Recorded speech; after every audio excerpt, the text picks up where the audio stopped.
நம்ம இன்றைக்கி முட்டை கிரேவி செய்யலாம். அதுக்கு 4-5 முட்டையை வந்து கொஞ்சோண்டு உப்பு போட்டு வேக வச்சுக்கலாம். ஏன்னா முட்டை உடையாமல் இருக்க தான் உப்பு. எண்ணெய் ஊற்றி பட்டை லவங்கம் 2 போட்டுக்கின்னு வெங்காயம்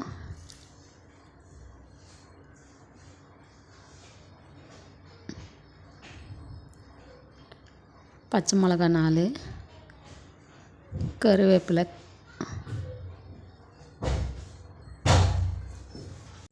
போட்டு நல்லா வதக்கிக்கலாம்.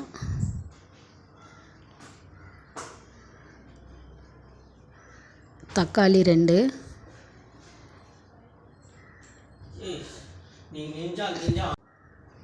நல்லா வதக்கிக்கலாம்.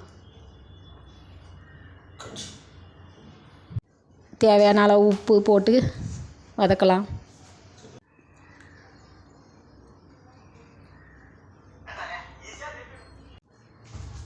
இஞ்சி பூண்டு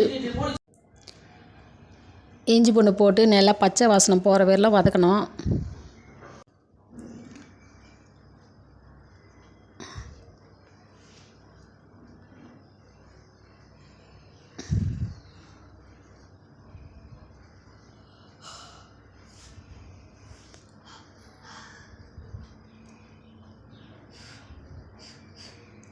வீட்டில் அரைச்ச குழம்பு மிளகாத்தூள் 1½ ஸ்பூனு,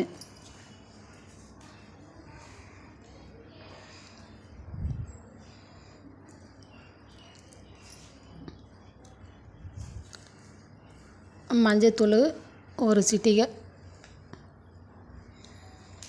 போட்டு பச்சை வாசம் போகிற வரையிலும் நல்லா கலரிக்கலாம்.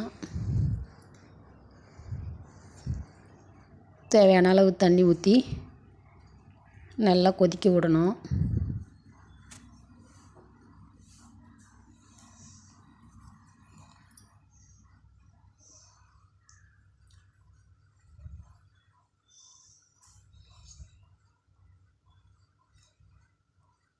குழம்பு நல்லா கொதிச்சதுமே உங்களுக்கு வேணுமானா தேங்காய் அரைச்சி ஊற்றிக்கிங்க, இல்லைன்னா அப்படியே விட்டுருங்க. நல்லா சுண்டி வந்ததுக்கப்புறம்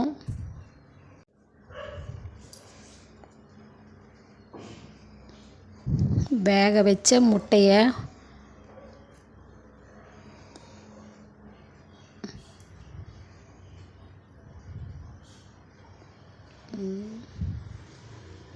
ஒன்றா போட்டுக்கலாம்.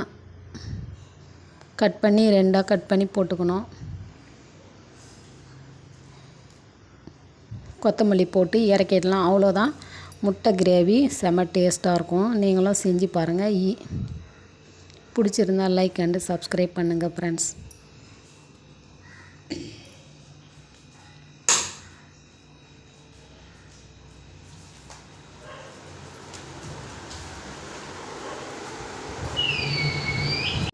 இது இட்லி தோசை சாப்பாட்டுக்கு செம்ம டேஸ்ட்டாக இருக்கும். நீங்களும் இதே மாதிரி செஞ்சு சாப்பிட்டு பாருங்கள்.